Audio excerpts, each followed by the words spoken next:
There will now be a moment of silence, of meditation and prayer.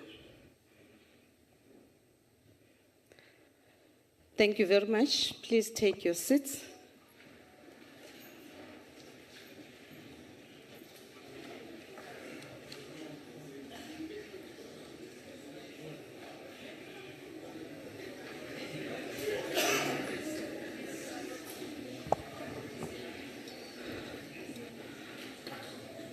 Honorable members, let me take this opportunity and welcome our President, Honorable Cyril Ramaphosa, as well as the delegation as led by the DG and all the members of the NCOP, both as permanent delegates as well as special delegates, and all our guests in the gallery.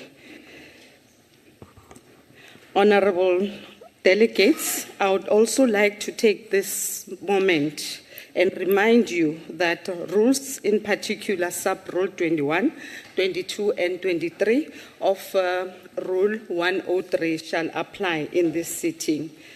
I have been informed that there will be no notices of motion or motions without notice. Honorable Delegate, we shall now proceed to the annual address by the President of the Republic of South Africa and the debate thereon with the theme, dedicating our efforts towards reducing poverty and tackling the high costs of living. I now take this opportunity and call upon our President, Honorable Cyril Ramaphosa, to come and address the House.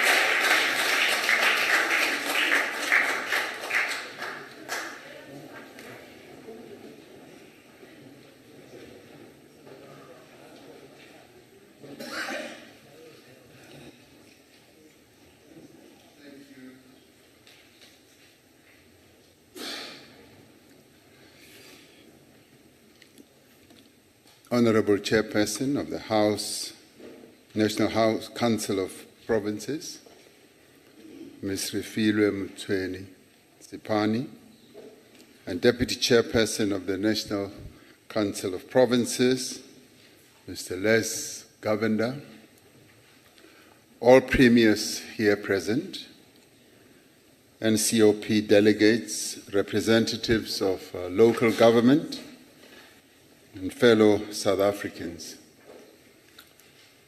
It has almost been 6 months since South Africans went to elections. Through their votes, the people of South Africa gave their elected representatives a firm mandate to improve their living conditions and their prospects for a better life. Since then, we have worked to give effect to that mandate, guided by the will of the people of our country. We established a government of national unity, a government that is consisted of 10 political parties that are represented in our Parliament. While these parties differ on many issues, and differ they do, in terms of their histories, their principles, their policies, they have, however, committed themselves to work for inclusive economic growth. Affairs, which is scheduled for Thursday at 2 o'clock. They have, however, committed to work for inclusive growth and accelerated job creation. They have committed themselves to reduce poverty in our country and to tackle the high cost of living. As well as to advance these priorities, the parties to this government of national unity have committed themselves to build a capable, ethical and developmental state. Honourable Chairperson, the decision by the NCOP to dedicate this debate to focus on our collective efforts to reduce poverty and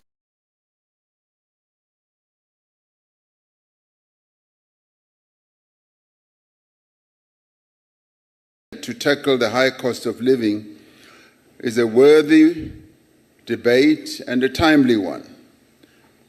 It's a timely one with regard to responding to the mandate that we were all given by the people of South Africa. As South Africa marks 30 years of democracy, we acknowledge the great progress that has been made in lifting millions of South Africans out of poverty.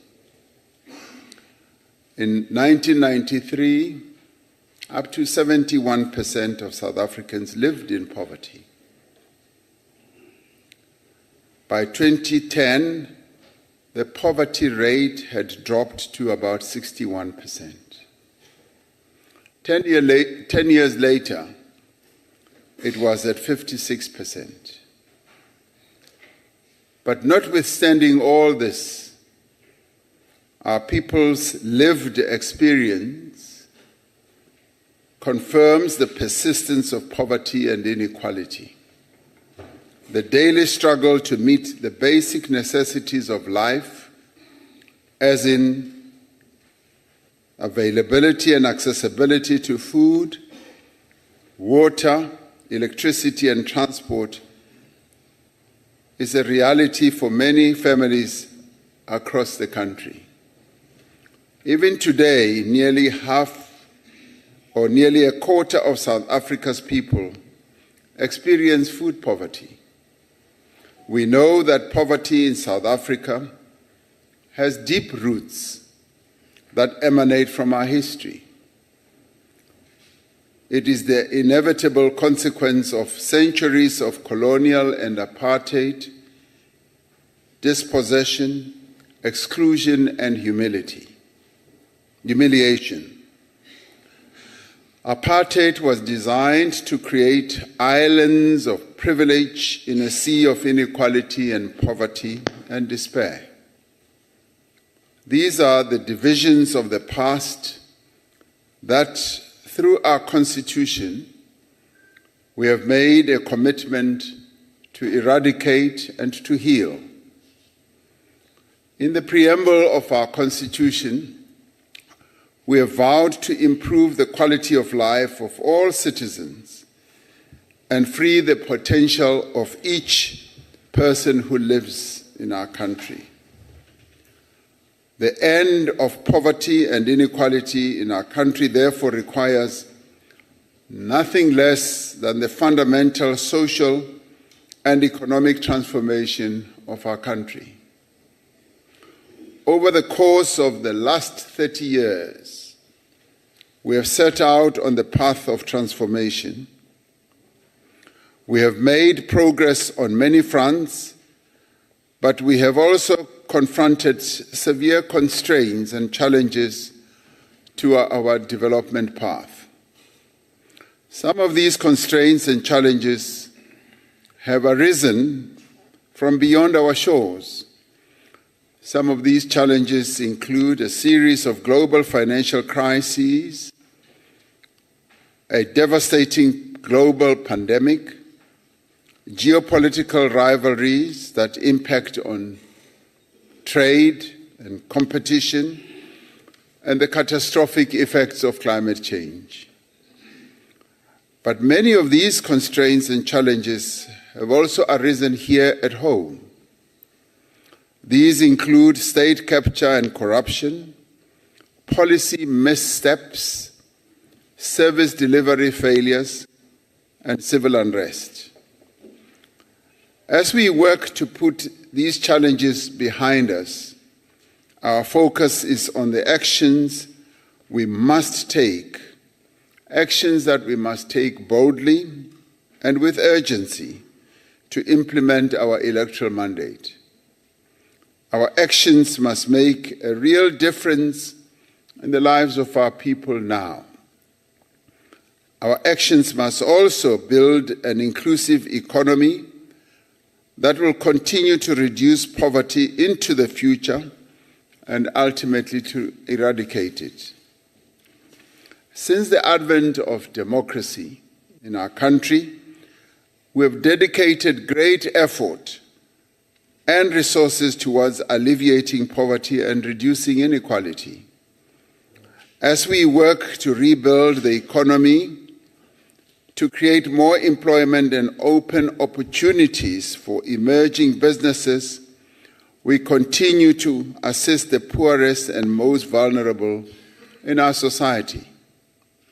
We provide various forms of support as a government, and we also provide protection through the social wage. This includes the provision of social grants, free basic services, healthcare, basic education, higher education, social housing, and transport. When we strip out the debt servicing costs that we pay for our debt, around 60% of government's budget is spent on the social wage. The funds we spend on social support and protection are not funds that we can say are wasted. They make a real difference in people's lives and improve their prospects for a better future. The results of the 2022 census show the impact of these social policies. Households that are today living in formal houses increased to 89% in 2022, a huge increase from 65% in 1996. 8 out of 10 South Africans now have access to piped water at home or in their yards.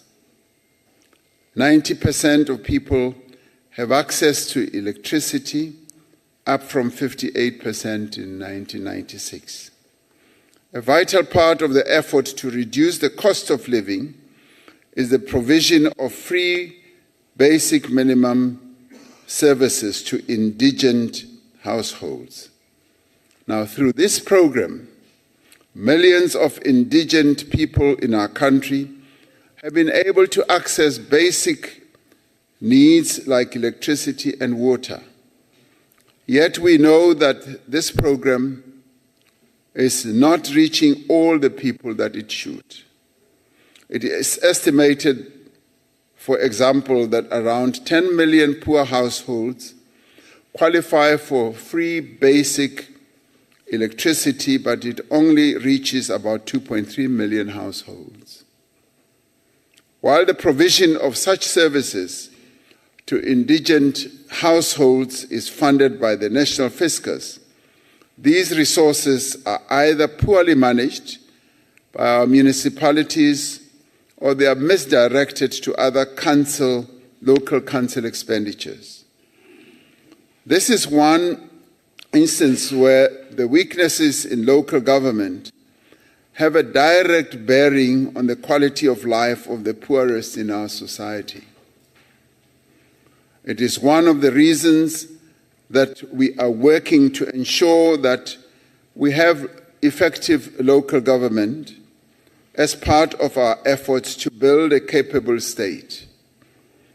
Social grants remain a lifeline to millions of people in our country, particularly children, the elderly, and people with disabilities.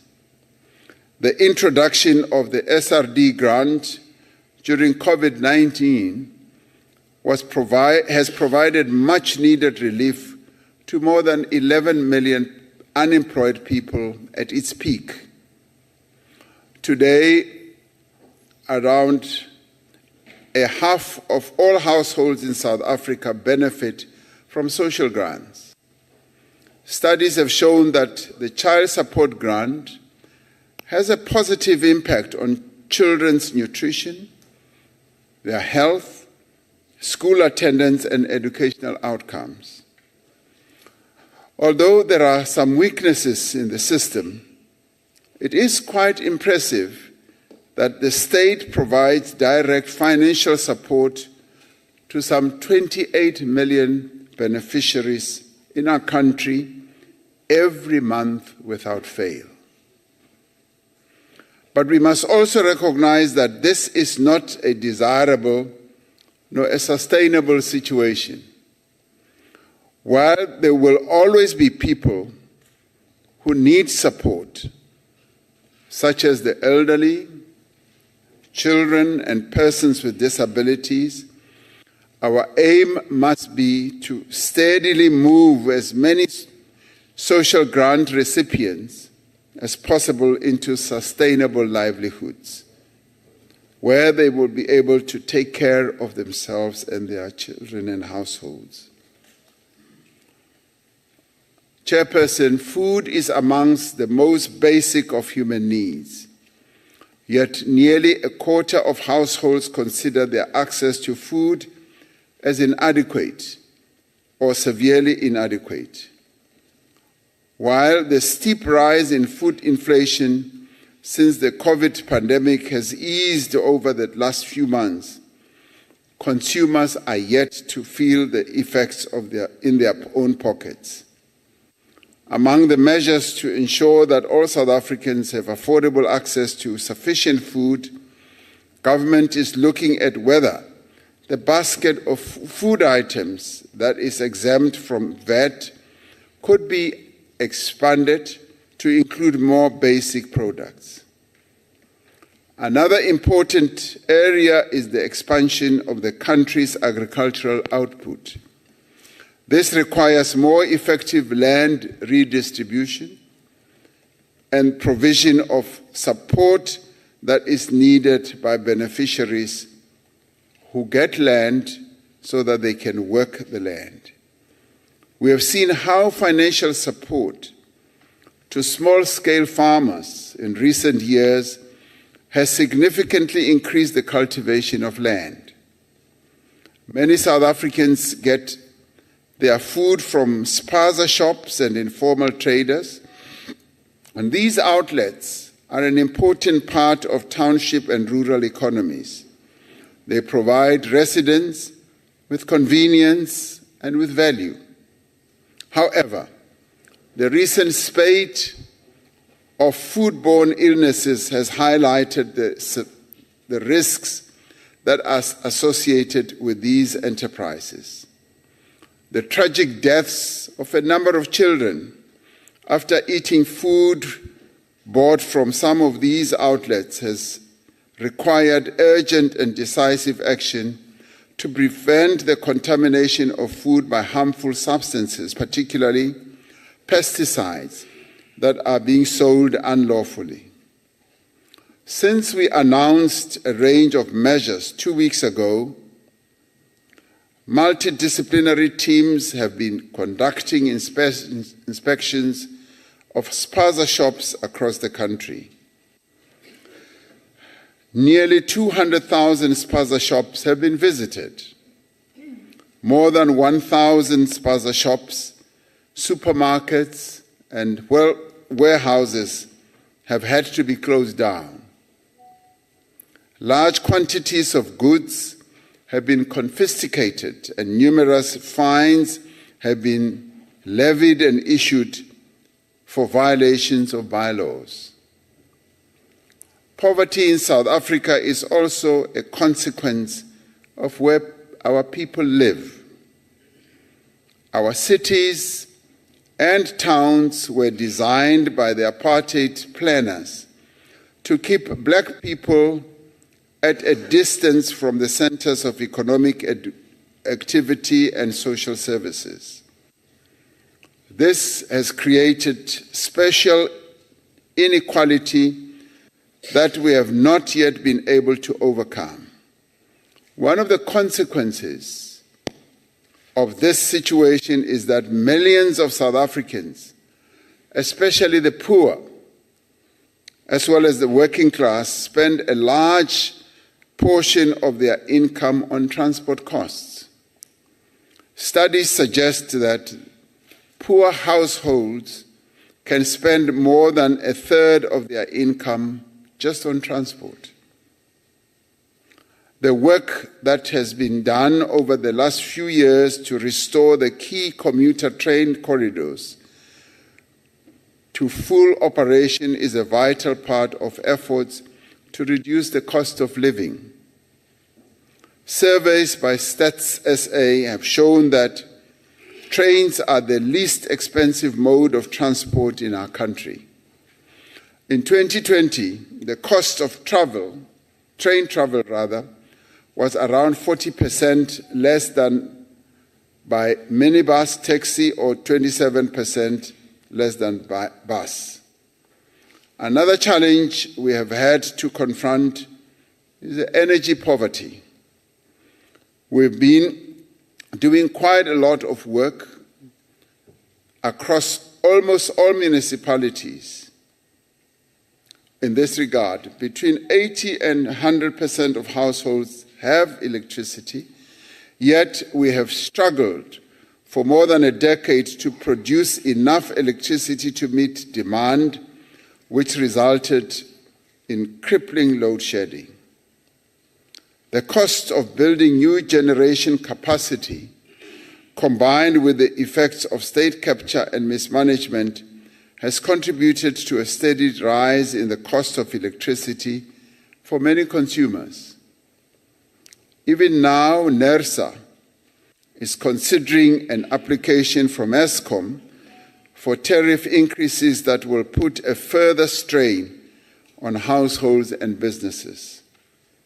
It is vital that we settle on a tariff path that does enable Eskom to achieve financial sustainability while not placing an undue burden on consumers of electricity.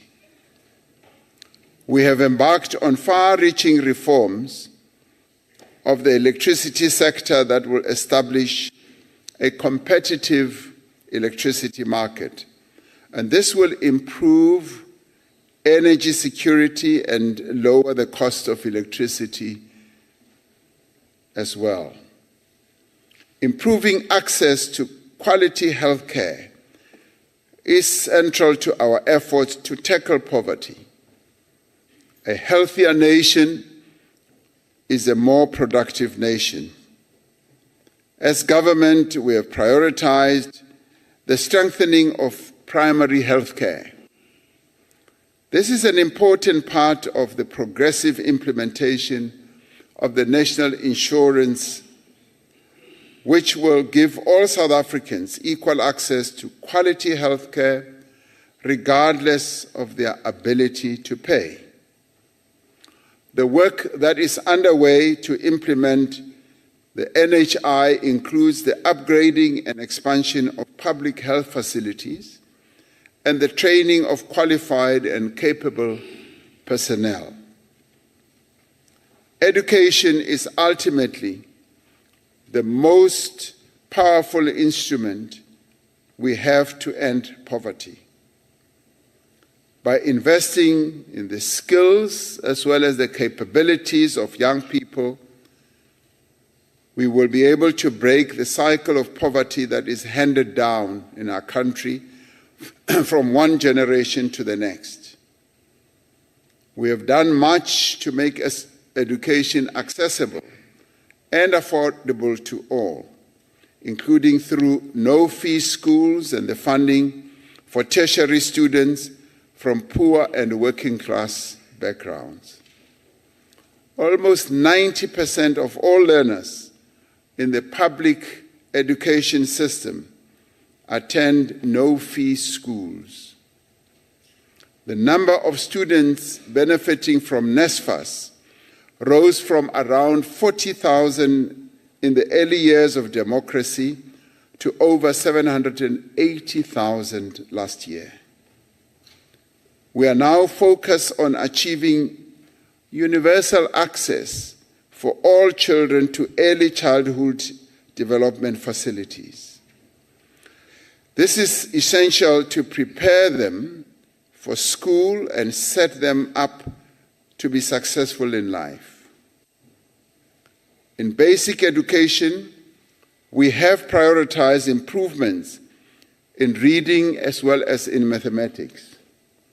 Due to our past, millions of South Africans experience asset poverty.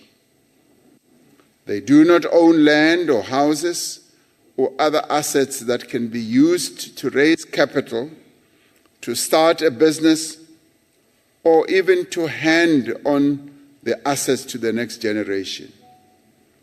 We have started to address the challenge of asset poverty through our land reform programs and the provision of subsidized housing. If you were just to calculate the value of the houses that have been handed down to about 4 million South Africans, on a straight line calculation of average value, if every one of the houses today are worth 100,000 rand, it means that we have handed down about 400 billion rand in value to the people of our country, numbering about 4 million, in the form of houses. While the state has provided houses to millions of South Africans since 1994, many people do not have title deeds to some of these houses. We are working to remove the backlog of title deeds for subsidized housing and reform the system of title deeds to make it more affordable as well as accessible. Crime and violence and corruption make people poorer. They make communities live in fear. In recent years, we have focused on putting more boots on the ground through the recruitment of police personnel. In this administration, the South African Police Service will implement a more data-driven approach to target violent crime hotspots as well as to direct resources accordingly. The South African Police Service, through more effective policing, will continue to work with communities through community policing forums to promote the role of citizens in reducing crime. One of the most pervasive and vicious forms of crime in South Africa is the violence that is perpetrated against the women of our country by men through the National Strategic Plan Against Gender-Based Violence. We are continuing to strengthen the response of the criminal justice system, providing better support for survivors of gender-based violence, and reducing the vulnerability of women through improving their economic position as well.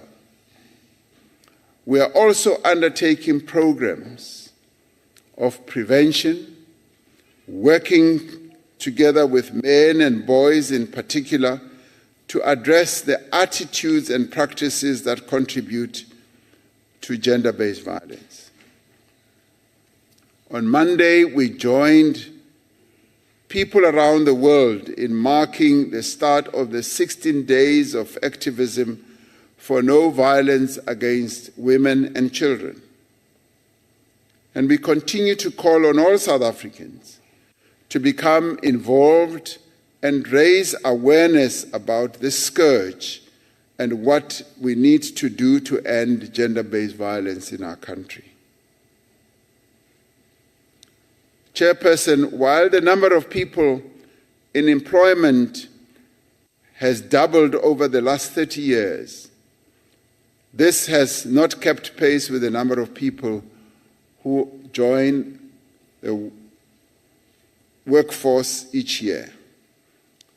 More than 11 million people in our country are currently unemployed because there can be no job creation without growth. We have placed inclusive economic growth at the center of the work that the Government of National Unity has to do. We are pursuing far-reaching economic reforms to make the economy of our country more competitive so that we can enable greater growth. There is now significant momentum to our reforms in strategic network industries like electricity, water, telecommunications, and rail, as well as our ports. In this administration, we are focusing on reforming also the local government system and improving the delivery of basic services. We are expanding investment in infrastructure because infrastructure is the flywheel that contributes to the growth of the economy. Because it stimulates activity in the construction and related industries, it also provides the networks and facilities that allow for the production and distribution of raw materials, manufactured goods, data, electricity, water, and other essentials that function to grow the economy. We have seen the impact on people's lives of new roads and bridges in rural areas, of new clinics and hospitals, of new schools and colleges, of water schemes and new housing projects. Much work still needs to be done to improve the roads in our country, to build more schools, and to upgrade the various public infrastructure that we have. Over the last 4 years, major projects have been completed in areas such as transport, water and sanitation, energy, human settlements, and student accommodation. Another 82 strategic integrated projects with a combined value of 436 billion rand are currently in construction. The problem of unemployment is most severe amongst young people. To address this, government established the SA Youth Mobi platform for young people to find opportunities for employment, training, and development. More than 4 million young people participate in this and have flighted their own profiles, and many of them are getting positive responses as employers utilize that platform to find those that they would employ in their companies. Other initiatives include pay for performance programs that link training to employment opportunities. The revitalized National Youth Service involves young people in different fields of work in the social sector and the community sector. The presidential employment stimulus has created earning opportunities for more than 2 million participants. Around 84% of participants are young people. Government itself is increasing support for small businesses and entrepreneurs across the spectrum, from informal enterprises to high-growth, high-tech startups as well. To unlock growth in informal employment, government is working to ease restrictions on informal trading, reducing the cost of trading, and expanding opportunities to small businesses by providing guarantees and first loss funding.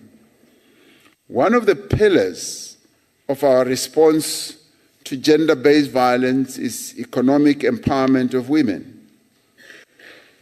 At the same time, improving the economic position of women is a critical part of reducing poverty and inequality, as well as unleashing the potential of our economy. One of the initiatives to empower women is the Women Economic Assembly, which has done a great deal of good work to incorporate women-owned businesses into established business value chains in both the private and the public sector. The Women Economic Empowerment Program has now trained some 10,000 women businesses to secure procurement from government and the private sector as well. As we pursue inclusive growth in our economy, we need to be increasingly seeking opportunities elsewhere on our continent. As the African Continental Free Trade Area gains momentum, our companies need to expand their presence in the huge continental market that is being formed on our continent. On this Sunday, the 1st of December, South Africa will be taking over the presidency of the G20 group of countries.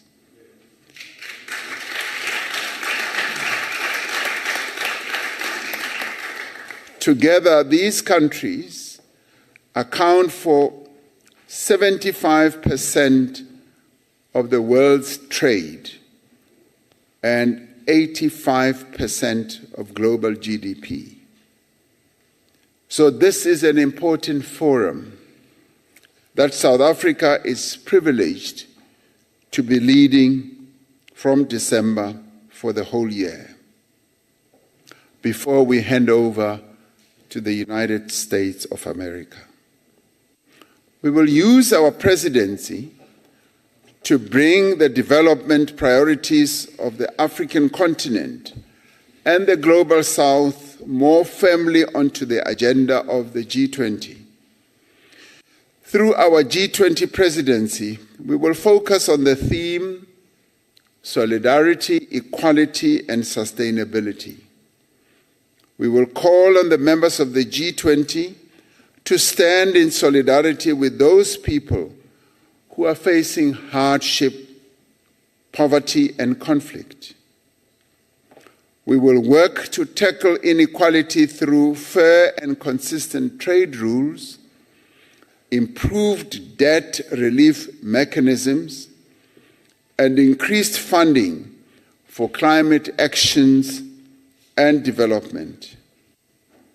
We aim to strengthen the commitment of all countries to the achievement of the Sustainable Development Goals by 2030. The G20 presidency is also an opportunity to present to the world the great opportunities and experiences that South Africa has to offer. This whole process of the G20 will involve up to 230 summits leading up to the Leaders' Summit later in 2025, which will take place in Johannesburg in Gauteng. Arising from the elections in May, the Government of National Unity has been working with other formations in society towards convening a national dialogue.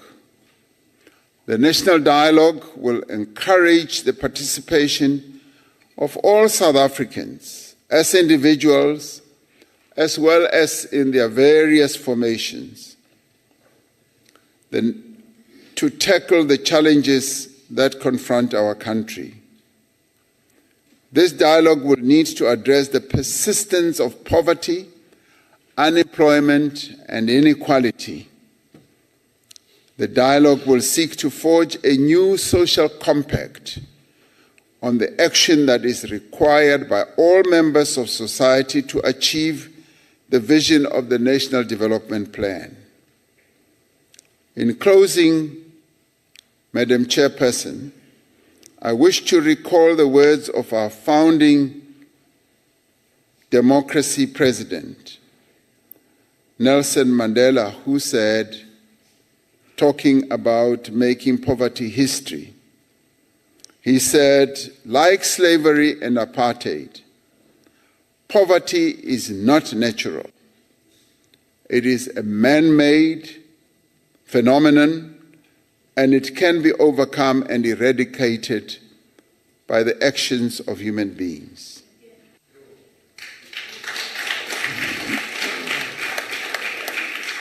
There are moments when the depth of poverty in our country may lead us to despair. Poverty reduces any person's dignity. Poverty, unemployment, and inequality are so perverse and so persistent that we sometimes fear we may never overcome them. And yet, we overcame apartheid.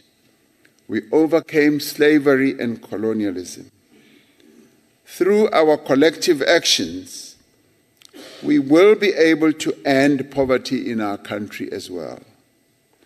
Together, we will be able to achieve a more just, more equal society in which all South Africans can be able to share in the wealth of our country. We can achieve a society in which no one is left behind. This, Honorable Chairperson, is achievable and can be attained if we all work together in a common effort and commitment to end poverty and give our people a better life. It is our responsibility as leaders of our country. I thank you.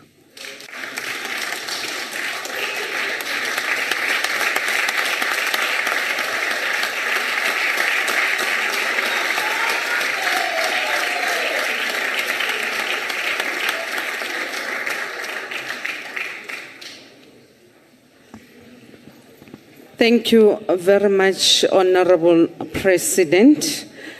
When you opened the House in this first administration of the 7th administration, you did indicate that one amongst your priorities is issue of tackling poverty within our communities.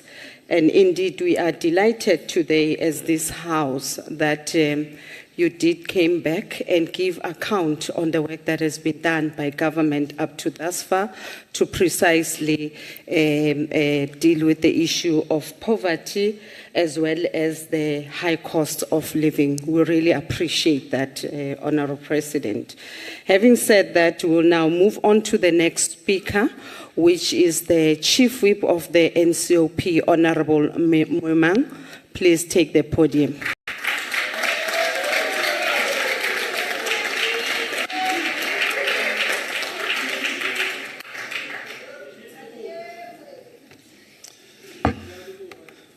Thank you, Chairperson of the National Council of Province. Let me take this opportunity to also extend a word of gratitude to yourselves, the President, His Excellency Cyril Ramaphosa, our distinguished premiers, the MECs that are present, the Chief Whips of our various provincial legislatures, esteemed permanent delegates of this House and special delegates, not forgetting the President of SALGA. Ladies and gentlemen, Dumela. Today marks yet another day in the political calendar of this August House in the 7th administration when we convene for the annual address of the President to the National Council of Province under the theme dedicating our efforts towards reducing poverty and tackling the high cost of living. And in order to take off from where the President left, in elaborating and expanding on the definition of poverty, allow me to quote how the World Bank characterized poverty. Department was quote, very slow to poverty implement is appropriate defined system over as the the lack performance of reporting due sufficient to financial money systems related to provide for constraints. basic needs The HODs due to failure to gain wage labor. It is for this reason that at the core of our policies to fight poverty is the central task of growing the economy and expanding the social security net to the most vulnerable. Close quote. Honorable Chair, mitigating the negative effects of the current global capitalist production and accumulation, which mainly affect the poor and the vulnerable, the ANC-led government of national unity under the stewardship of the President has gone beyond inflation targeting through deliberate control and regulation of the pricing of basic food necessities. It is for this reason that, in response to the stubborn persistence and escalation of the cost of living, as the President has indicated, various extra measures were taken by the ANC-led government to tackle the rising cost of living, especially amongst the poor and the vulnerable. And we also appreciate the fact that the President will be embarking on various research and studies to also look at the impact of broadening the basket of the provision of basic services. Honorable Chairperson, I think it is also important to indicate that in participating in this debate, allow me to recall the words of Karl Marx when he said, I quote, "Men make their history, but they do not make it as they please. They do not make it under self-selected circumstances, but under circumstances existing already, given and transmitted from the past." Unquote.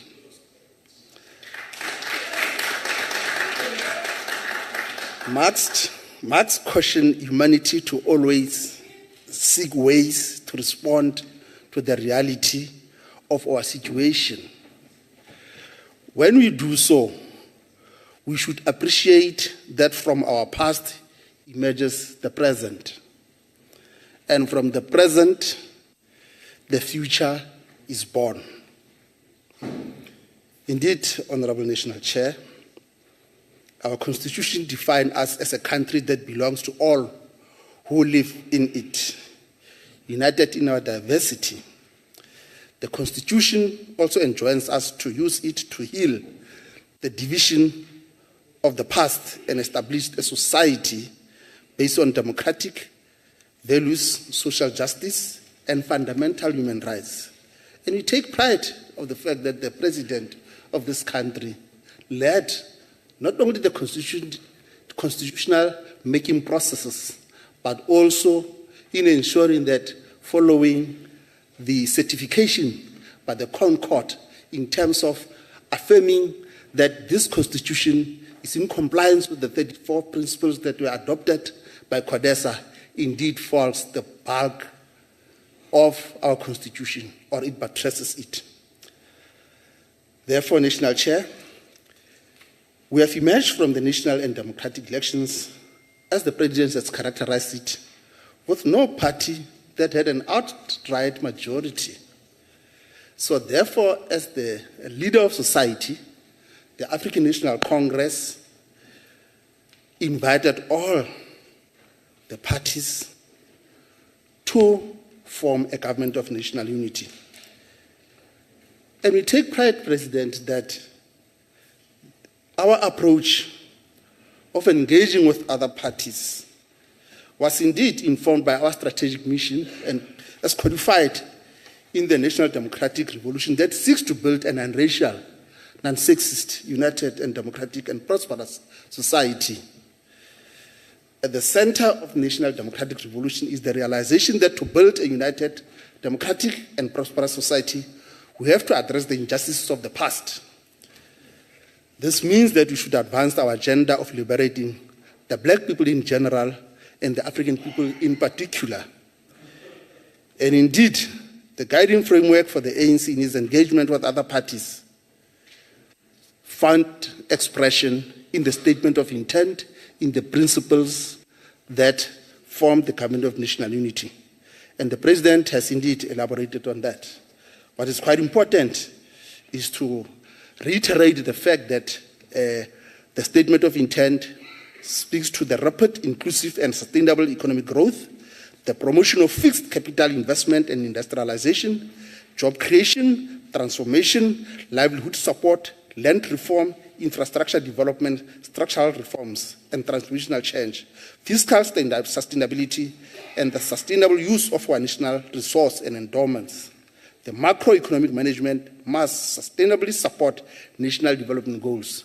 So indeed, as the leader of society, we take pride that we were able to make majority of political parties in South Africa to cohere around our broader strategic goals of transforming our society, more so taking good care of those that are in the lower rung of our society.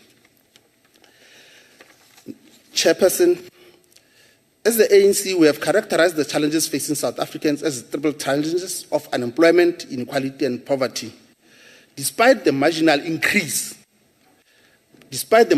decrease in the unemployment rate and the consumer price index in the recent past, we remain concerned about the high level of unemployment rate, but in the main, which affects young people. Our firm belief is that to address these challenges of unemployment, inequality, and poverty, our economy should grow at the level envisaged in the National Democratic Plan at the average of 5% annually. Indeed, we also take pride in tremendous progress that we have made in arresting the issue of load shedding. Indeed, our people have not experienced electricity supply disruption for over 100 days without load shedding. And this has to be attributed to your leadership role, President Ramaphosa. In addition, we have witnessed a decrease in the price of fuel that has led to a decline in the inflation rate. While these are marginal declines, we believe these are indicators of positive developments that result from government interventions to make the lives of our people better.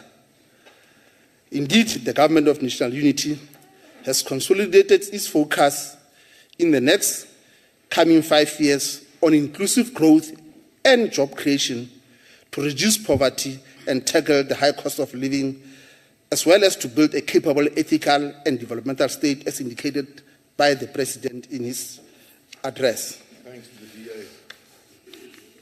We pay tribute to the leadership role that the African National Congress has played in ensuring that most of the parties are able to cohere around the NDP, around the Freedom Charter, and indeed around what is an integral part of our National Democratic Revolution.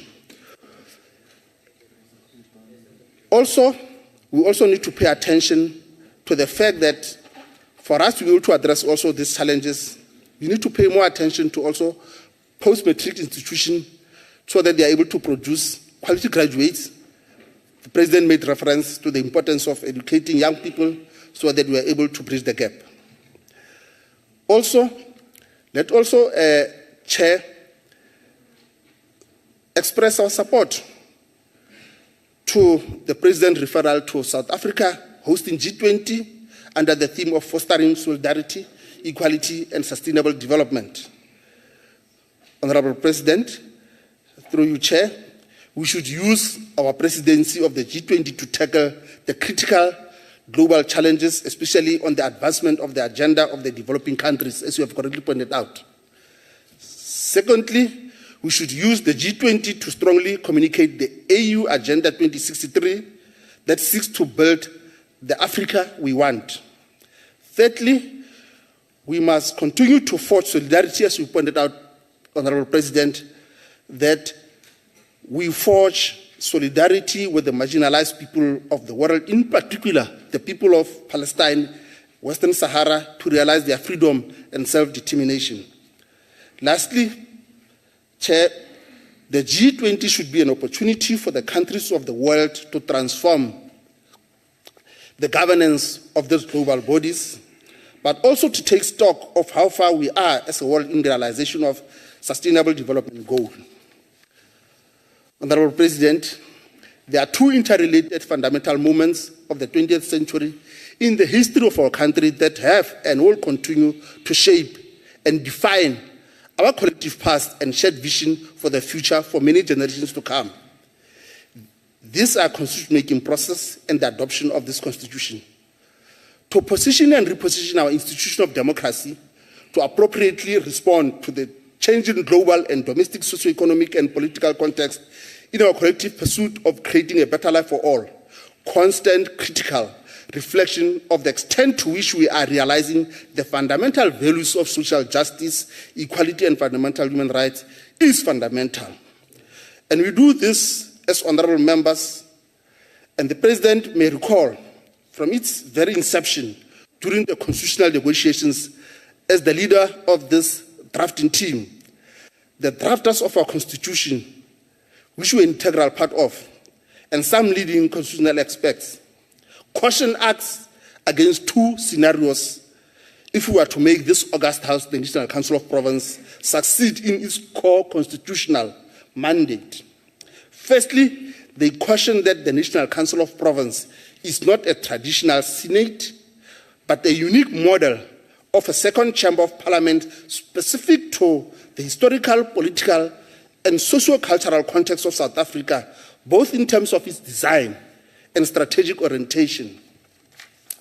Secondly, the second fundamental point we must remind ourselves is that this House is not the National Assembly nor a provincial legislature and should not duplicate either in terms of its strategic focus and strategic orientation.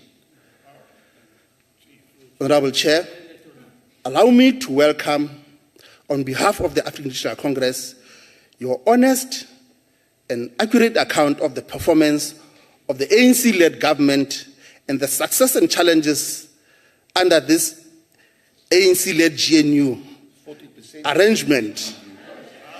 Our people are inspired by your strategic focus and leadership by concentrating on what unites and addresses the collective interest of our people and the country. For this, Honorable President, history will celebrate you for having displayed leadership during the most difficult and trying times in the best interest of our people. Like Vladimir Lenin once said, I quote, "Allow no little annoyances to stand in the way of big happiness." Mr. President and honorable members, the approach of the African National Congress to the 2024 GNU of calling and inviting all political parties across ideological and social cultural divide is not new but consistent with our historical mission.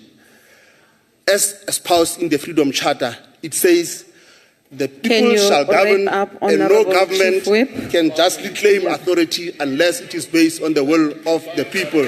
Thank you, Mr. Chairperson.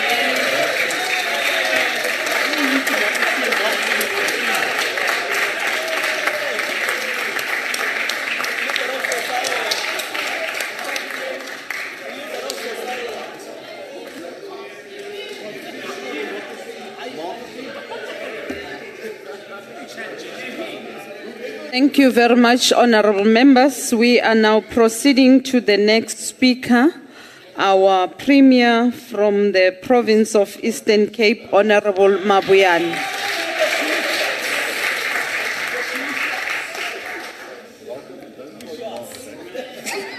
Order, honorable members, can we allow the Premier Thank you to very much. present? Thank you very much, Honorable Chair of the NCOP and the Presidium, His Excellency President Ramaphosa, members of the NCOP and delegates, ministers, deputy ministers, premiers and MECs, distinguished guests, good afternoon. Honorable Chairperson, we do really appreciate your foresight for convening us to participate in this important debate. The President has covered a lot of ground on the work that government is doing to fight poverty and the high cost of living in our country. I will focus on what we are doing in the Eastern Cape to support the presidential work and the country's vision. Our biggest concern, Honorable Chair, is that poverty affects mainly women and children in our province, with cases of malnutrition emerging in some hotspots areas. We are responding to such cases holistically through a basket of programs and intervention to protect women and children. Over 80% of our budget is allocated to social transformation cluster to fight poverty and high cost of living. For instance, honorable members, government spend more than 30 billion every year to 2.9 million people of our province who are beneficiaries of social security grants. In that, we are pushing back the frontiers of poverty. We've made intervention at schools level by providing 2 meals a day to 1.5 million learners through the school nutrition program. That is a serious intervention of fighting poverty, Honorable Chair. We transport more than 100,000 learners to school at no cost to parents. In 2024 alone, Honorable Chair, our government has paid 2.8 billion to NSFAS, benefiting more than 80,000 students in our universities, all those students from Eastern Cape. In the same period, NSFAS paid 506 million, benefiting 24,000 students in TVET colleges. We subsidize education to reduce the financial burden of education on parents and families. As President has said, we educate a child, we are transforming the household. But more importantly, we believe that the youth we are educating will lift the families out of poverty. The provision of primary health care services closer to where our people reside is also reducing the burden of high cost of living because they are no longer traveling to urban centers to access hospitals. The 7th administration is continuing on the work that has been started in the 6th administration of adding more hospitals in our rural areas. Currently building Bambisane Hospital in Lusikisiki at 600 million, Zitulele Hospital in Mkanduli, Xhosa Boundaries at 1 billion, and Madwaleni Hospital in Xhosa at 560 million. We are calling for the full implementation, Mr. President, of the Bella Bill and NHI, as these policies will contribute to reducing costs of living for majority of citizens and better access to education and health services. The challenge of poverty requires us to also create jobs through labor-intensive programs. Mr. President, we are repurposing EPWP, the Presidential Youth Employment Initiative, and the labor activation programs to give our people meaningful jobs, particularly young people. Working with our SETAs and national government departments, we are rolling out skills revolution to empower more than 20,000 young people with trade skills such as electricians, plumbers, carpenters, and bricklayers, painters, welders, fitters, and tanners. I know 10 years ago, no one knew that South Africa will be in demand of a skill called the turbine skills. But because of renewable energy that we're having, and I must tell you, Mr. President, that we are almost exporting that skill now. Technicians that are working around Eastern Cape on those wind farms are being poached by Australia, getting out of the province for that particular purpose. We're developing that skill quite seriously because as a province, we are becoming a hub in terms of those wind farms with companies like Sosol making off-take agreements. We were launching another 1.8 billion in Nyaga, Bedford, a month ago. We're working on a 9 billion new one with also Sosol making an off-take agreement for those electrons. But I've told Sasol, Mr. President, that people of Eastern Cape can no longer follow what is endowed to them or their natural resources to Gauteng or elsewhere. We need development where our people are. That's the meaning of rural development. Having said all that, Honorable Chair, must highlight that we do not want it to be a welfare state in the Eastern Cape. Our long-term vision to deal with poverty and high cost of living is premised on building an inclusive economy that does not benefit privileged few, but all our people, particularly women, youth, and people with disabilities. To achieve this vision, we are pursuing 5 growth frontiers that are critical for economic growth, job creation, which are manufacturing, agriculture, oceans economy, tourism, and digital economy. In Springbok terms, Mr. President, we call these frontiers the bomb squad of our economic growth. At micro level, we are supporting and affirming our SMME to grow and create more jobs for locals. Honorable Chair and honorable members, we welcome the President's announcement on the issues of spaza shops, as President has quite articulated it here. At a macro level, we need agility of our government in funding and implementation of the game-changing projects in our province. Projects like Eastern Cape Seaport, Mzimvubu Dam, N2 Highway, where we do have those 2 bridges, Msikaba and Mtendu, small harbour developments, renewable energy initiatives that I've just talked about earlier. These projects will transform the socio-economic landscape of our province and of our country. Eastern Cape, Mr. President, does have an unparalleled potential if you look at the growth of our country. Infrastructure projects such as the 2 mega bridges that I've talked about, Mtendu and Msikaba, are already improving lives of our people around the area of the Wild Coast. We need more of those. We are currently implementing multi-billion rands roads infrastructure in the Eastern Cape, Matatiel to Cedarville, Kokstad, it's a $1 billion project, Maklesibeni, or Kwapakza to Maklesibeni, almost a $1 billion project, Nushwa to Makanda, almost a $1 billion project. There are so many of those projects. President Bisho to Komcha, almost a $1 billion project. Eastern Cape is becoming a construction site. In terms of the road, yes, we are coming from a very low base. We've been having 90% of our roads being rural roads.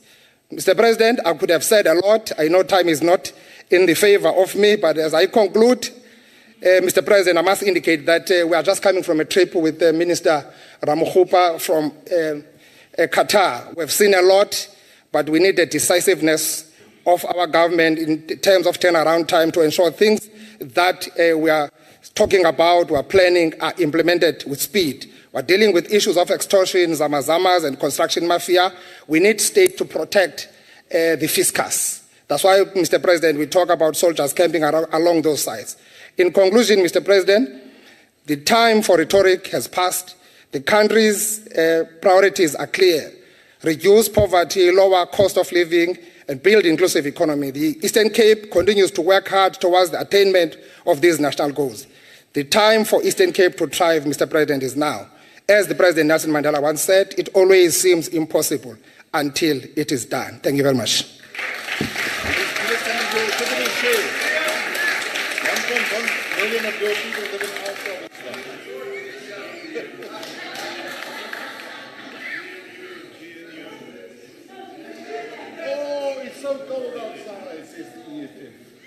Thank you very much, Honorable Premier.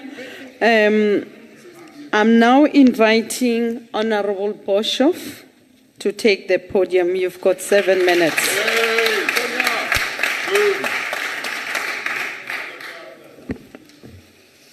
Honourable Chairperson, Honourable Minister, Honourable President, Honourable Members and fellow South Africans, good day. Today I stand here to make the case for prioritising efforts to reduce poverty and tackle the high cost of living. However, Honourable President, before we can discuss solutions, we must first face the hard truths of our current predicament. The truths rooted in decades of mismanagement, inefficiency and corruption by your party. Under the ANC, promises of a better life for all have turned into a bitter pill for most South Africans to swallow. Poverty remains entrenched and the rising cost of living is choking millions of households. If we are to chart a path forward, we must break free from the failures of the past and embrace a better way of governance, one rooted in accountability, clean government, and tangible results. This can be realized with cooperation between the ANC and the DA under the newly established GNU. We need builders, Honourable President, and not breakers, to ensure that unity prevails, which will benefit all of our citizens. Unfortunately, the ANC's economic failures are well documented. The unemployment rate sits at a record high, with almost half of South Africans unable to find work. The government's policy, uncertainty, corruption, and red tape have driven away investors and stifled job creation. Honourable President, consider Eskom, which plunged the country into darkness in previous years while draining billions of rands from public coffers. Load shedding alone cost the economy over 1 billion rand a day, pushing prices higher and deepening poverty. And now NERSA, to which you alluded, will most likely allow Eskom to bleed citizens dry. With a proposed electricity hike of 40% in the coming 3 years, this, Honourable President, is totally unacceptable. If NERSA won't make the right decision, will you, Honourable President, in stepping forward, save South Africans from being plunged into deeper cycles of poverty and trying to dodge the curveballs thrown at them? Under the ANC, inequality has worsened as the rich get richer through corrupt deals and the poor are left to fend for themselves. The ANC has spent decades blaming everyone else, like global markets and even the weather, for their failures. But the truth is this: if governing were a test, the ANC would have failed. Not just failed, they would have copied the wrong answers and then blamed the teacher. Honourable Chair, in contrast, the DA offers a vision rooted in economic growth and empowerment. The DA has consistently championed policies that uplift the most vulnerable while creating an environment for economic growth. Let me outline why our focus should align with the vision and why it is the most effective way to address poverty and high cost of living. The cornerstone of reducing poverty lies in creating economic opportunities. The DA recognizes that poverty is tackled by ensuring people have access to jobs, skills, and tools to improve their livelihoods. Job creation is a central priority. This includes fostering an environment where businesses thrive by reducing bureaucratic red tape, investing in infrastructure, and attracting local and foreign investment. By fostering entrepreneurship and attracting investment, the DA has created opportunities for people to earn a living with dignity. Furthermore, the DA's emphasis on clean governance ensures that public money is spent on uplifting communities and not lining the pockets of the politically connected. Skills development is essential. By investing in education, technical training, and entrepreneurship programs, we will provide South Africans with the ability to escape the cycles of poverty. Under DA-led governments like those in the Western Cape, unemployment rates are significantly lower than the national average due to focused efforts on economic development. In the Western Cape, the unemployment rate dropped by 2.6%. You can heckle as you like, it's the truth. And now stands at 19.6% in comparison to the national rate of 32.9%. Honourable President, I urge you to rally behind a strategy that is not about handouts, but about giving people a hand up. A strategy rooted in dignity, opportunity and fairness. Dependency, Honourable Chair, is most definitely not empowerment. And many communities remain trapped in cycles of poverty due to grants not being paired with economic opportunities or skills development. While social support is vital, long-term poverty alleviation requires economic inclusion and growth. The DA, however, is writing a new script, one of hope, empowerment, and real change. We don't offer band-aid solutions. We offer a vision for a thriving South Africa where poverty is reduced and the high cost of living is tackled head-on. All of the above is contained in the DA's economic justice policy for those who are questioning this.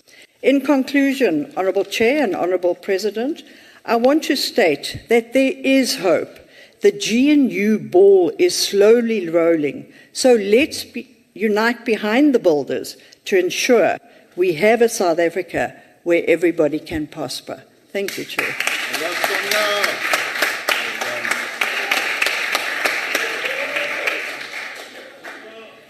Thank you very much, Honourable Boshoff.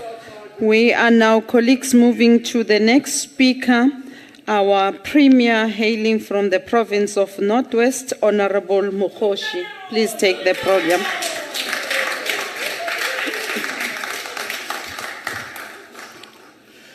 No, thank you very much, Chair of the NCOP, Honourable Refile Mtsweni-Tsipane, His Excellency President Cyril Ramaphosa, Honourable Deputy Chair Celeste Govender, the Chief Whip from different provinces, Honourable Leader of Government Business, President of SALGA, Honourable Premiers present here today, all members, good afternoon. Let me first start by appreciating the opportunity to be part of the annual address by the President and to participate in the debate. The problem of poverty, Chairperson, is not the concern of the poor people alone.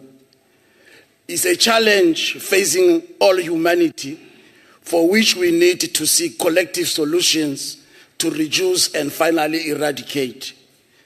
An occasion such as today's debate is an opportune moment for us to garner our efforts to resolve and find solutions to challenges of poverty affecting our communities.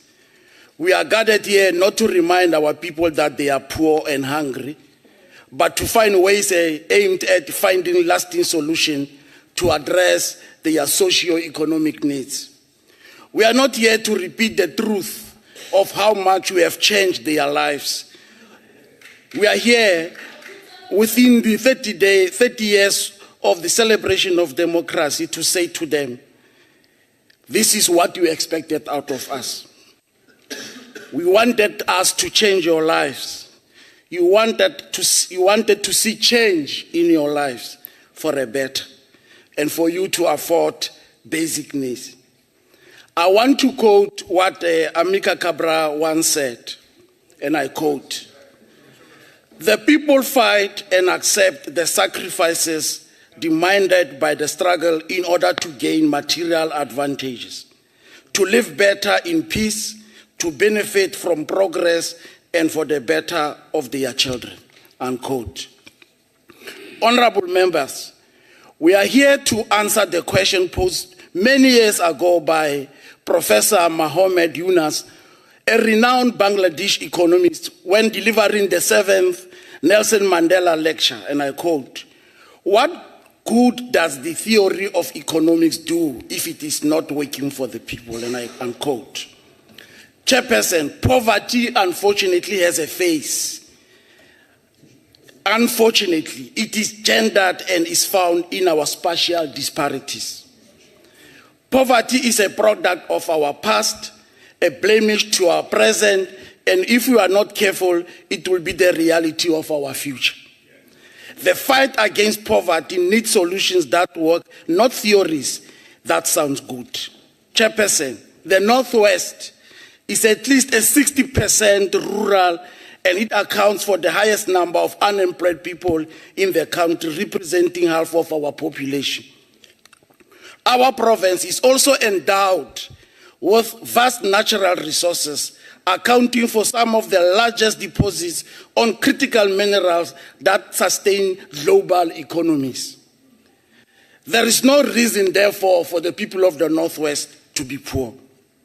Mr. President, as we take over the reign of G20 leadership, we should not miss the historic opportunity to disrupt the hegemonic global economic order, to construct a just economic world order that will take the people of the Northwest along. The welfare of the people in the world should be placed at the top of the agenda during South Africa G20 tenure. Honorable members, since the 2024 general elections, we have made enormous progress in creating opportunities for the people of the Northwest to address high unemployment and reduce high levels of poverty in our communities.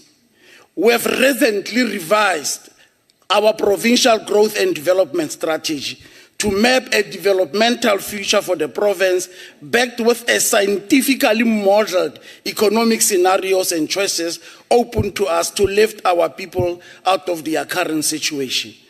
We have adopted bold commitments to revive the vision of the National Development Plan to reduce the rate of poverty in the Northwest by half by the end of the 7th administration, which is 2030. The road ahead will be difficult, President, but we are prepared to stay on course and see to the full implementation of our interventions and the objectives we have set for ourselves.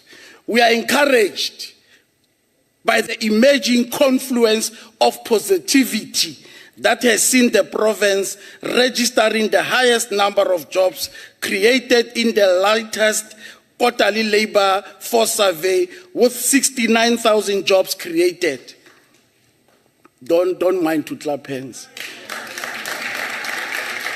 Honorable members, 3 weeks ago, we opened a newly refurbished 200 million gold processing plant at Orkney in the city of Matlasane local municipality. This forms part of our 2 billion rand investment by China Africa Precious Metals, which will culminate in the creation of 4,000 jobs for local people.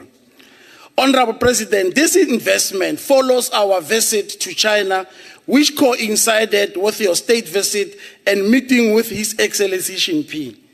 Today, as I speak here, the provincial members of the Executive Council are meeting a delegation from Henan province of China to explore investment opportunities in the province that will create jobs for our people and cushion poverty levels bedeviling our province. During the second quarter of the financial year, we created over 17,000 jobs for young people through our extended public works program.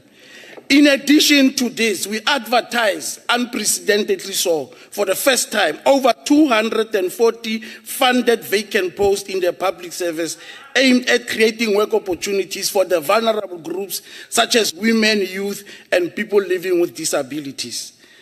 In creating socio-economic opportunities for Black African women, own enterprises, we spent close to 3 billion of our procurement spent on businesses that are owned by Black African women since 2024-25 financial year. Through the presidential stimulus package during the financial year under review, over 48 million rand has been allocated to the province to alleviate poverty through provision of vegetables, fruits, grains, broilers, and small stock agricultural produce.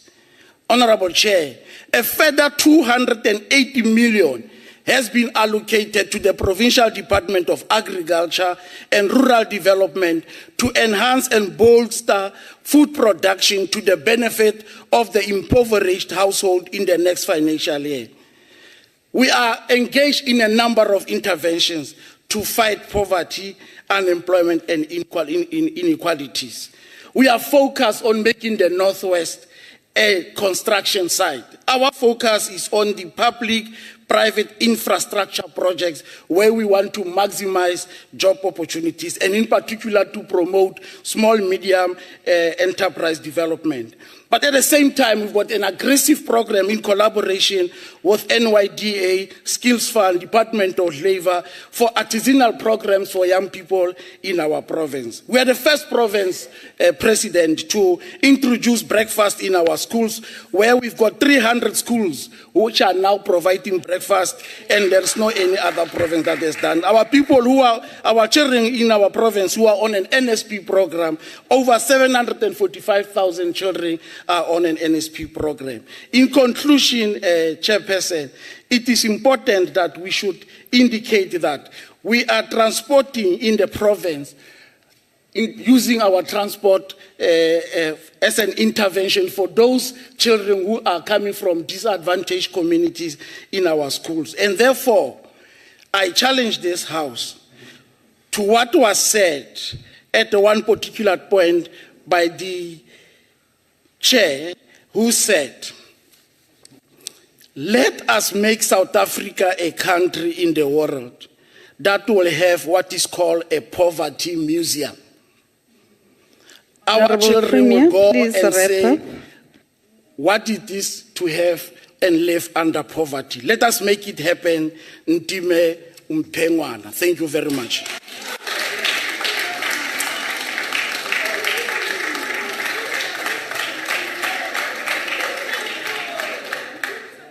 Thank you very much, Honorable Premier.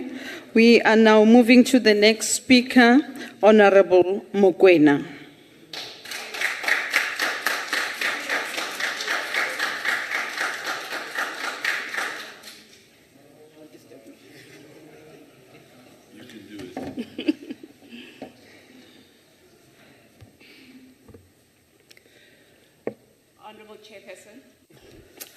Honorable Chairperson, Mr. President, members of the House, fellow South Africans.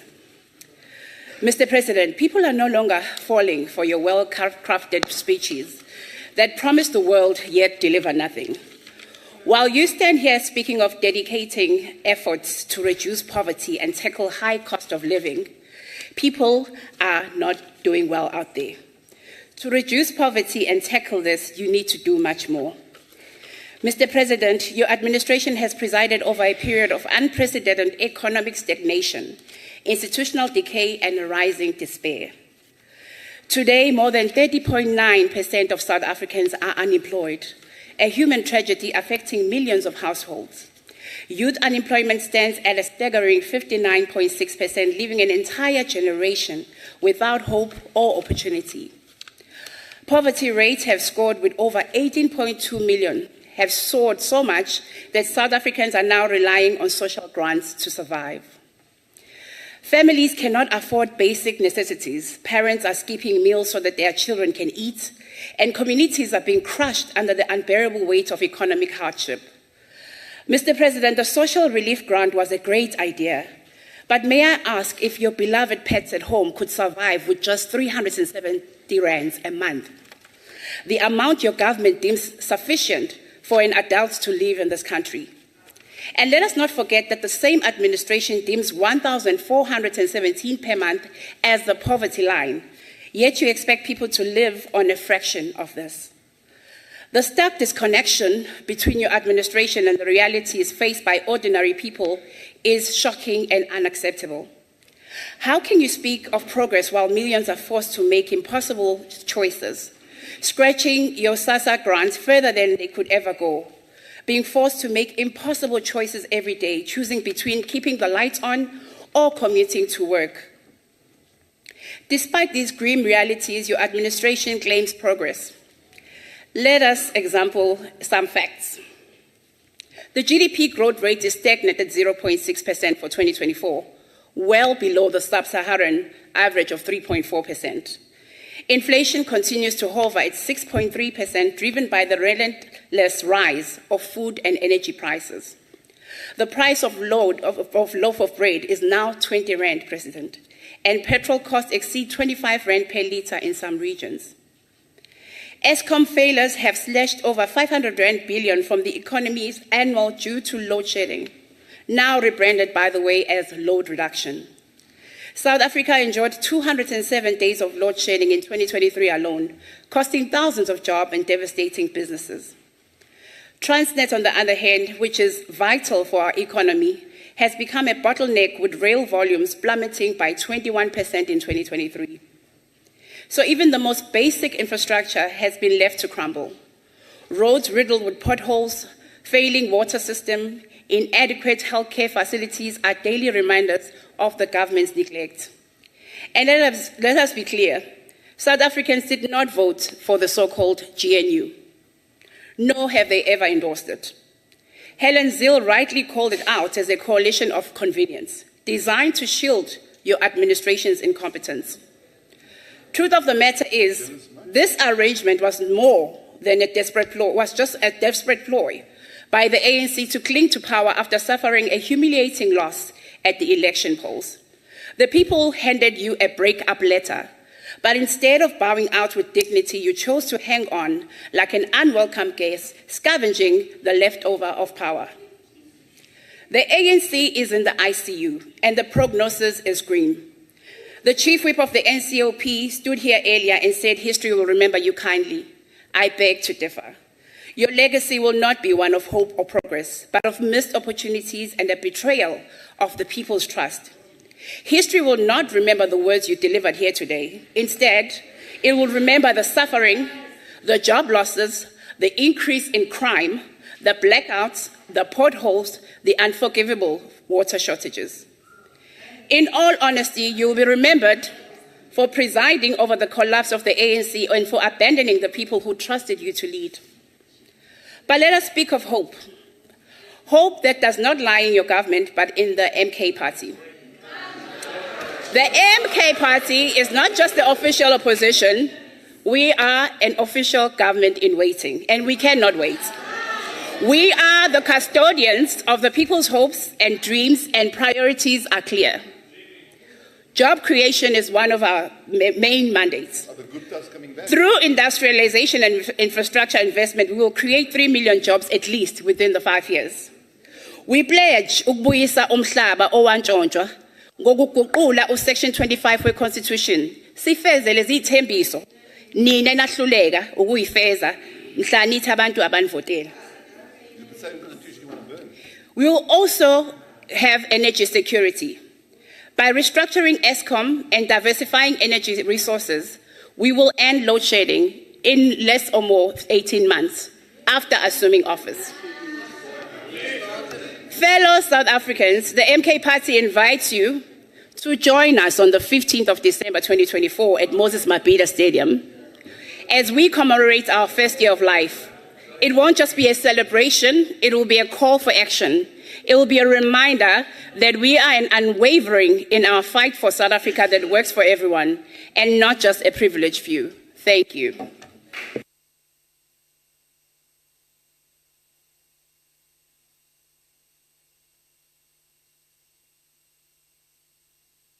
We are now moving to the next speaker, which is Honorable Farmer.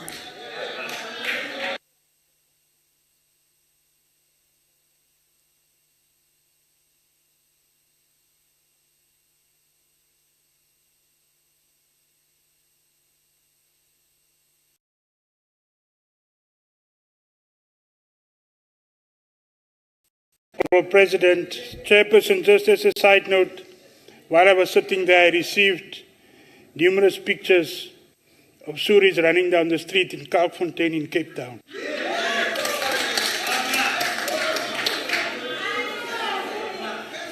Honourable Chairperson, Honourable President, and Honourable Members, poverty alleviation has been on everybody's agenda for a number of years now. Quite a lot was said, and equally quite a lot of promises were made with every election cycle.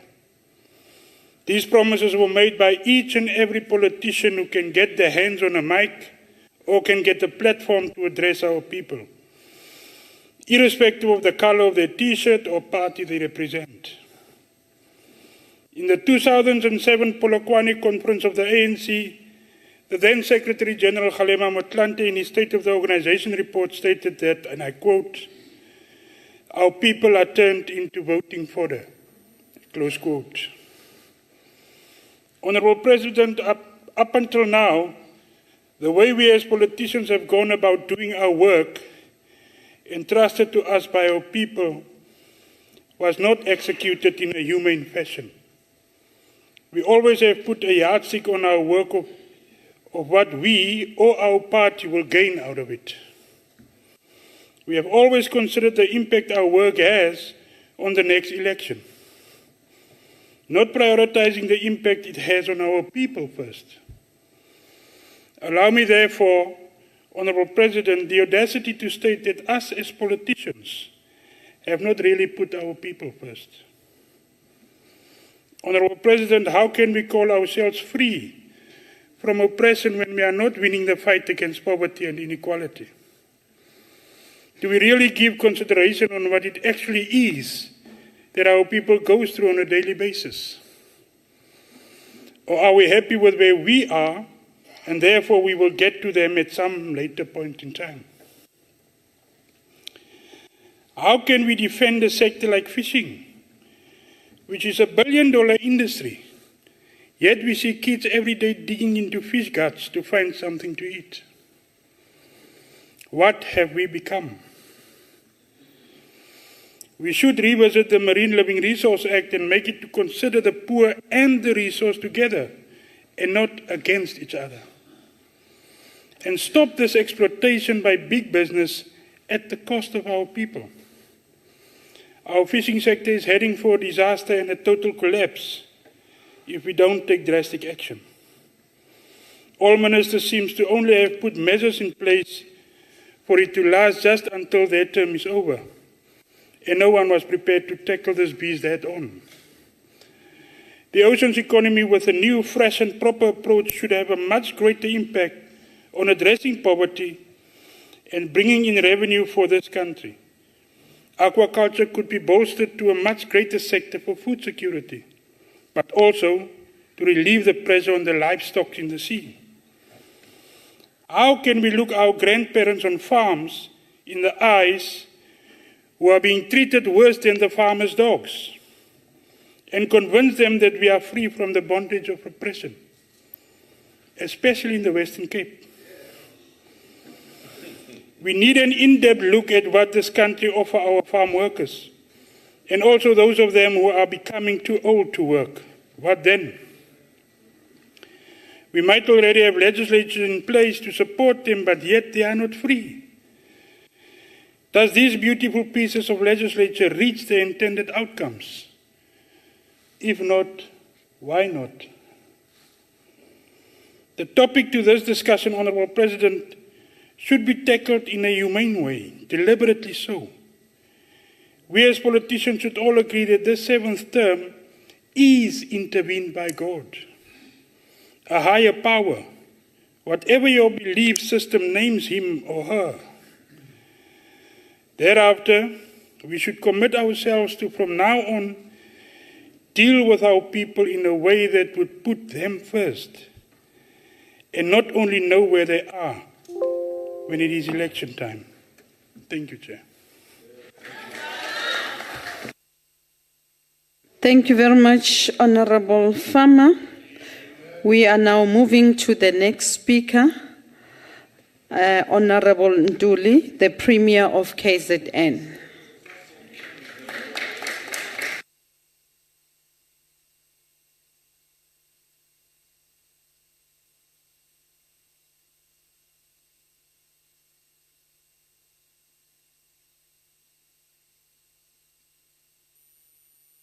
Thank you, Honourable Chairperson of the NCOP, His Excellency President Cyril Ramaphosa, Honourable Deputy Chairperson, President of SALGA, and honourable members of the NCOP. South Africa has come a long way in its journey of evolution and resilience.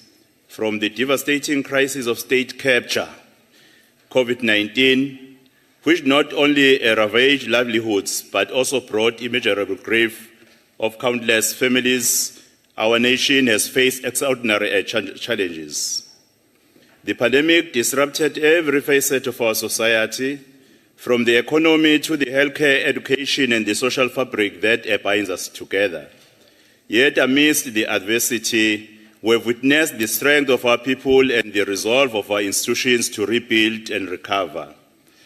Today, as we reflect on these experiences, we are reminded of the need for collective action to address the remaining challenges and seize the opportunities that lies ahead. Honourable members, coming from KwaZulu-Natal, a province with its fair share of challenges, I can personally attest to the resilience and unwavering determination of our people and our provincial government. In addition to the devastating impact of COVID-19, KwaZulu-Natal has endured a significant unrest, numerous climate-related disasters. Each of these events has tested our strength and unity as a province, but has also imparted valuable lessons. Madam Chairperson, in May this year, the people of South Africa made their voices heard, faced with a choice to choose one party, but chose a more inclusive governance model. They chose a collective wisdom. Today, at the national level and in our own province, we have embraced government of national unity. This development represents a significant shift in our political landscape, creating a platform for a festival of ideas and a diverse perspective to shape the future of our nation. The aspirations of our people are weighed down by the persistent challenges of unemployment, crime, and corruption. Yet, even in this trying time, the resilience of our people reminds us of our duty to act with integrity and agency. Honourable members, in reaffirming our unwavering determination to work together for a better South Africa and a prosperous KwaZulu-Natal, we stand united in our commitment to collective action. Mr. President, your exceptional leadership and unwavering optimism about the future of our nation remains a beacon of hope for all South Africans. As the province of KwaZulu-Natal, government of provincial unity led by IFP, we stand firmly aligned with your efforts to address the challenges confronting our nation and to unlock the boundless opportunities that lies ahead. 3 weeks ago, you visited our province and you marked a pivotal moment in reinvigorating our shared cultural heritage. Alongside His Majesty, the King, you presided over the unveiling of the statue of one of the most iconic leaders in our history, King Shaka Senzangakhona, at the King Shaka's International Airport. This historic act has reignited pride in our rich heritage and demonstrated the power of leadership in celebrating our past to inspire our future. Through your visionary leadership, our jewel of a city, eThekwini, is experiencing a remarkable resurgence. This progress is a direct result of your foresight in establishing the Presidential eThekwini Working Group. This initiative has not only catalyzed a growth and transformation in the city, but also reinforced its position as a key driver of economic development and social cohesion in the province. The PWG stands as a testament to your commitment to inclusive governance and sustainable urban development. We remain committed to supporting and advancing this initiative, ensuring that eThekwini continues to rise as a symbol of hope and progress for our people. The province of KwaZulu-Natal is steadfast in its commitment to positioning itself as a premier investment destination. Recently, we secured 90 billion rands of investment during the KZN investment conference. Our strategic assets, including the Port of Durban and Richards Bay, are undergoing significant planned expansion to enhance cargo handling capacity. These developments align with global logistics standards, ensuring KwaZulu-Natal remains an attractive gateway for international shipping and trade. In addition to our world-class port, KwaZulu-Natal special economic zones at the Richards Bay and Durban Trade Port present unparalleled opportunities for investors. These zones offer a streamlined regulatory framework, competitive tax incentives, and state-of-art infrastructure, making them ideal hub for both foreign and local investments. A critical strategic imperative for the province is to establish itself as a global manufacturing hub, seamlessly integrated into the global economy. The special economic zones are designed to attract investment that leverage advanced production technologies, enabling robust linkages with international value chains within the context of African continental free trade area. KwaZulu-Natal is uniquely positioned to capitalize on its geographical proximity. In the automotive sector, KwaZulu-Natal hosts leading global manufacturers with targeted incentives and investment in skills development. There is significant potential to expand local vehicle production and assembly for broader African markets. Honourable members, we are at a pivotal moment to accelerate KwaZulu-Natal economic transformation. Through a strategic investment in our infrastructure, industry and human capital, we can unlock the full potential of our province in ensuring shared prosperity and long-term sustainability. In conclusion, as part of our effort to diversify the provincial economy, we are prioritizing the maritime sector by leveraging the strategic advantages offered by the natural resources and infrastructure of Richards Bay and eThekwini harbors. This investment in the maritime economy will unlock significant opportunities for economic growth, job creation, and global competitiveness.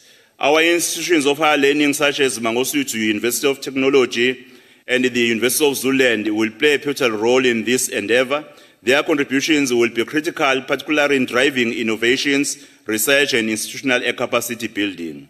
This partnership will ensure that our province is not only equipped with the skills and expertise needed for the maritime economy, but is also at the forefront of sustainable development in this sector.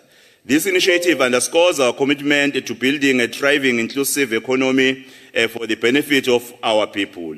In KwaZulu-Natal, we are working tirelessly to combat crime through community policing and collaboration with the police in order to enable investment and economic activities to offer new opportunities. More than 300 inspections to spaza shops have been conducted, with 90 shops closed for non-compliance.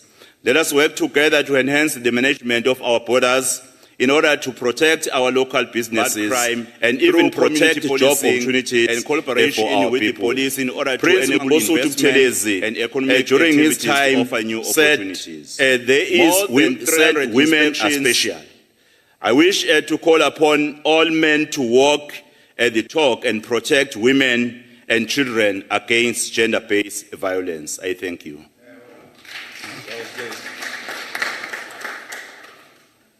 Thank you, Honourable Premier. We are now moving to Honourable Makesini.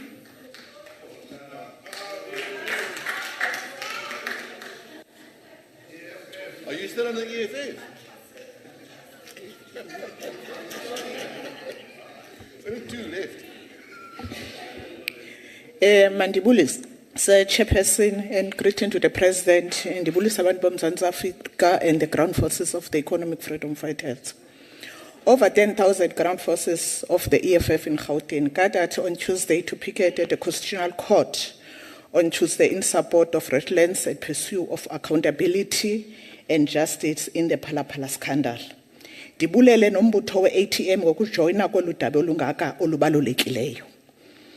South Africa, like many other African countries, continue to wallow away at the hands of poverty. While our leaders will only care about themselves and their families and their children and their comrades. And even coaches they store money while abantwana bethu belala belambile bengenathemba baze bakubone ukutya in their lifetime.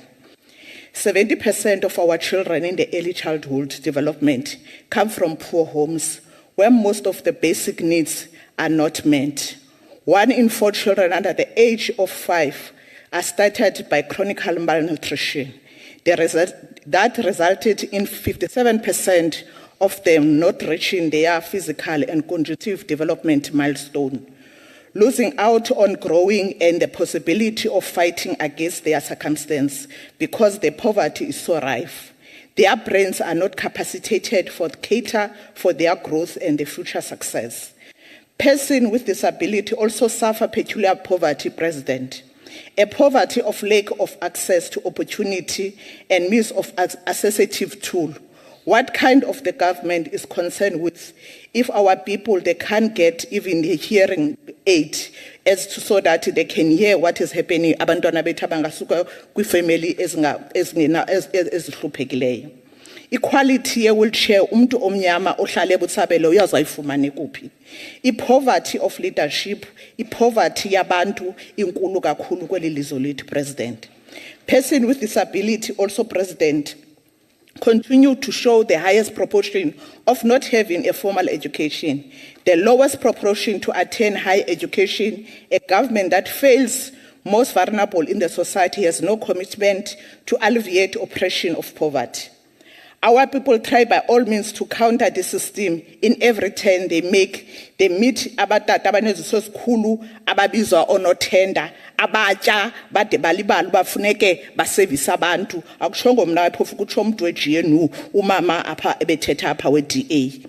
So into ye corruption funeke ilwiswe, President, so that aba bantu banikwe project mabawugqibe umsebenzi bayeke ukuthatha imali bengasebenzeli abantu aba bebethe bazawubenzela. Our people are try by all means to counter this system, but banena babantu baba blokayo. Black women sought out in the textile industry, and the government failed to protect this industry and give it over by focusing on import and protection of big entrepreneurs over our people to attempt to make their living. We only saw the government intervention, while online stores like Shein become the threat to a big retailers in the country. However, we never saw the government lift a finger when abomama basezilalini abathungayo indawo yabo yokuthathwa ithathwa over to the Chinese ase enda idominatwa ngama-China. So funeke nabo baprotectwe abamama bethu. Government is always on the side of the rich entrepreneurs and not of our people, attempting to make a living. Poverty of our people caused by the poverty of our decisive leadership. The government of today failed to internalize the depth of poverty that engulfs our people. Thousands of families sitting at home in this moment only have water and onion on the fridge with no hope. Perhaps this is precisely what the government of the day envisaged for our people. This is no longer degradation for ideological clarity, but a blunted disregard of the wellness of our people in most vulnerable society. The 7 non-negotiated pillars of the economic freedom fighters stand to address the status quo of fundamental levels. At the very formation of the economic freedom fighter, the question to premise of our degeneration and the nation were answered.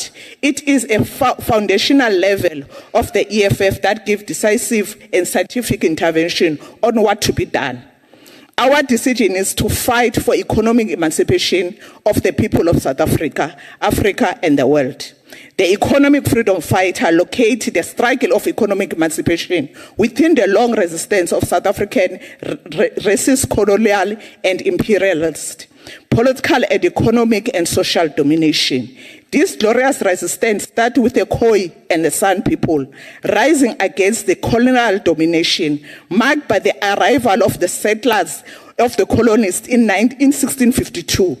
In the Cape here, the basically represent more than 350 years of South African resistance against the colonial and economic domination and exploitation. South Africa is rooted in the alliance between the British and the Afrikaner capital. From its inception, capitalism in South Africa was underlined by the racist segregation and the sexism. It discriminates and oppresses the black majority. It discriminates, oppresses the women. South Africa capitalism continued to be characterized by extreme exploitation of black working class. In short, President, black majority, whatever their class located, are integrated in the mainstream of the economy, in the subservient position relatively to the white people. While legislative forms of colonial apartheid domination have been eroded 20 years ago, the economic system of marginalized, oppressed, and exploited the black majority is still intact with few individuals benefiting, but only because we have been co-opted to portray wrong picture that all is well. Noba sibona abantu balale bengadlile. The EFF has consistently shared various ways to address an alarming the gap between the have and nots of our society.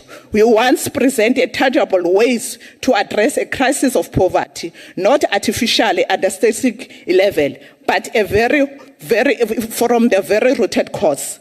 Expropriation of South African land without compensation for equal redistribution kufuneka yenzeke president ngoba umhlaba yeyona source yokuthi wonke umuntu kule ndawo sikuyo singakwazi kuba abantu baphile bakwazi ukubeka ukutya etafileni.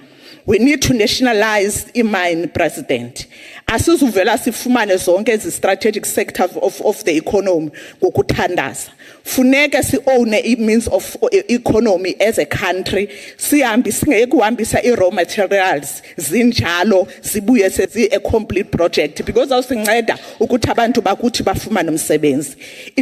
They should also include the mental and the banks and energy production and telecommunication return, ownership of central transport and logistic modes such as Transnet, Sasol, Metel, Eskom and Telcom, and all harbors of airport.